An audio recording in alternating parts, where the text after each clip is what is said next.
The hangar doors at Tulsa International Airport opened today for some lucky folks to see the solar-powered plane traveling around the world. News on 6 reporter Tony Russell talked with people excited to see that plane. Aviation fans, engineering fans getting a chance to get up close and personal with Solar Impulse 2. It's here inside the hangar at the Tulsa International Airport at American Airlines Maintenance Base. Here's the thing, they opened it up for the public to see it today and it's sold out. Solar Impulse 2 is making its way across the world, and it just so happened weather diverted its zero-fuel flight from Kansas City to Tulsa. The extra time on the ground is giving people a chance to see the experimental aircraft. There he is. Does that look comfortable?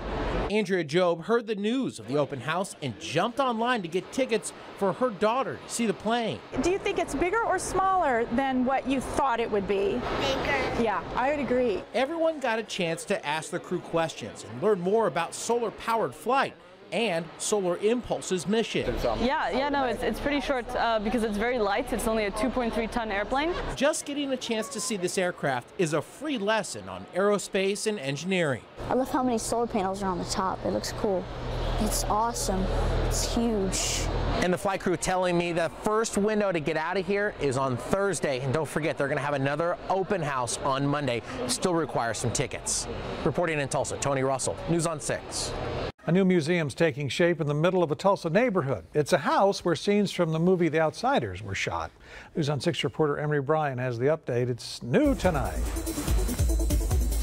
It happens all the time. Was that your niece? Yes. Someone from the neighborhood shows up with an artifact from the filming of The Outsiders. But you've seen it with your own eyes, how many people stop by on the regular to share their stories, their experience, where they were when it was filmed. Danny Boy O'Connor, a lifelong fan of The Outsiders, still can't believe he now owns the Curtis Brothers house, where some of the scenes from the movie were shot.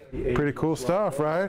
It still takes a second to sink in, because, you know, I've been showing so many people now, like, where things were and how this went, that I forget, like, oh my God, like, this is where, like, he ate chocolate cake and drank a beer for breakfast. O'Connor's extreme renovation of the house continues. So this is our, like, deep CT scan. This is our, you know, this is our x-ray, so we know what's really going on. And that determined the foundation needed repairs. O'Connor says his workers have found some interesting items in the walls and under the house, perhaps dating back to when the movie was shot. But his most common find is the amount of interest in the movie and the planned museum. I've been amazed by the support that I've got from the local community. Emery Bryan, News on 6. We have links online with new pictures of old scenes from the movie put together by organizers of the museum and how you can help out with their effort. We the People Oklahoma continued rallying tonight for justice following the death of Terrence Crutcher. Earlier, News on 6 reporter Tony Russell talked with organizers who say they're pleased that charges are filed against Officer Shelby. Black lives matter! Black lives matter! Tonight's planned rally in front of City Hall changed its theme following formal charges being brought against Tulsa police officer Betty Shelby. Today, we stand here victorious, day 6. We have a charge. The group We the People Oklahoma drew a large crowd, calling for action and policy changes from city leaders. It feels good that we have people being peaceful, and it feels good that we're not trying to cause any chaos, cause a riot. We're trying to be peaceful as possible.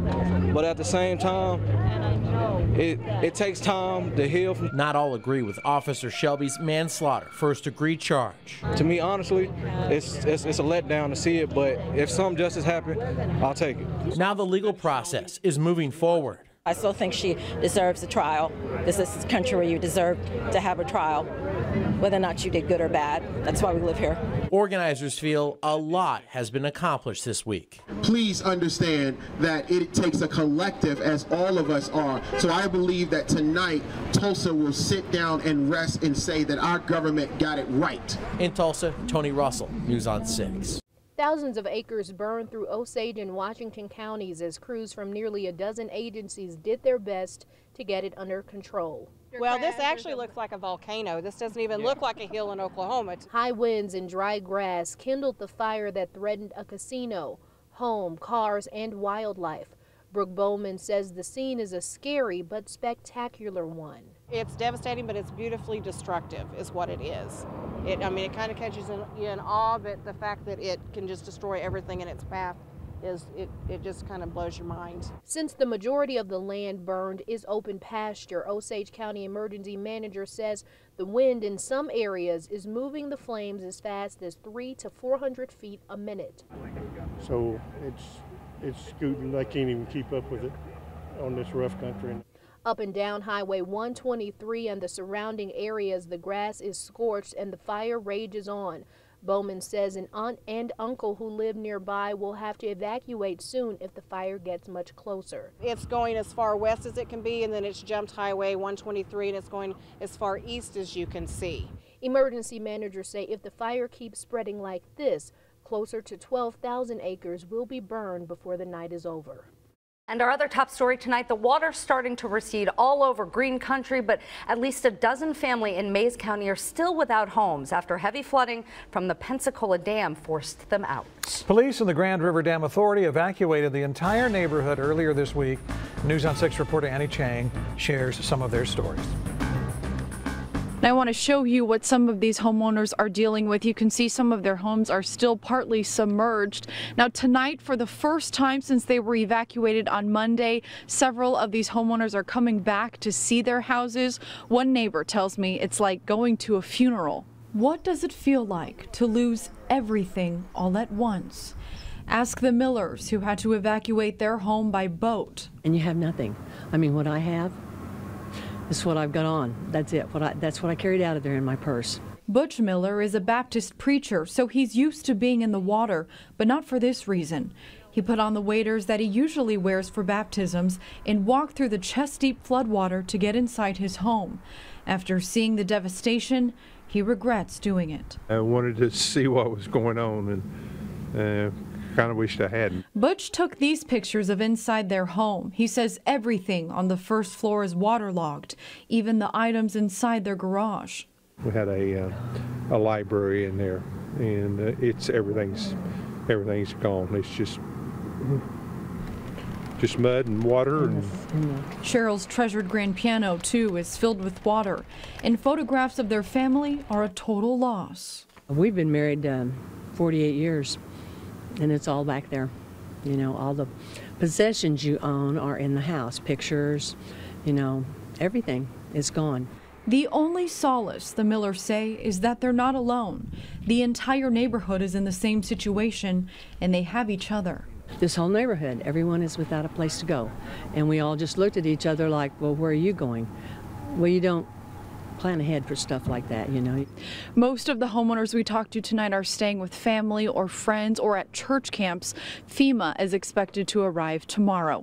In Mayes County, I'm Annie Chang, News on 6. The Sooner Nationals BMX competition wrapped up this weekend, but if the city's vision proposal is approved, the BMX world would center itself right here in Tulsa. News on 6 anchor Aaron Conrad explains, new this evening. I've been racing BMX since I was 3 years old, and I'm 21 now, so it's almost 20 years. So. Kenneth Gustafson lives in Green Country and is currently training for the Olympics. 2016 is a long shot, but we'll see about 2020. That's my big goals. He travels all across the country to states like Arizona and California. But that could change if BMX makes its home here in Tulsa.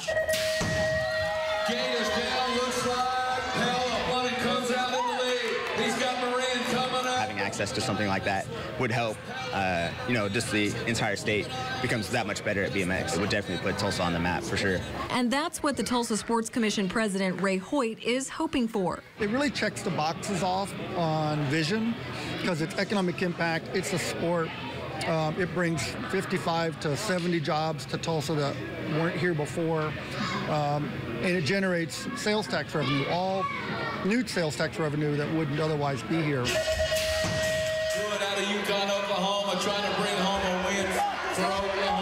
If the vision proposal is approved in the spring, the BMX headquarters would move from Phoenix to 15th and Yale. The plan would also include building an indoor BMX track in town. It'd be the only one in North America. Hosting events like this one regularly, bringing in riders from states all over the U.S. As for local pros like Gustafson, it would mean less travel and more opportunities to go for the gold. Aaron Conrad, News on 6.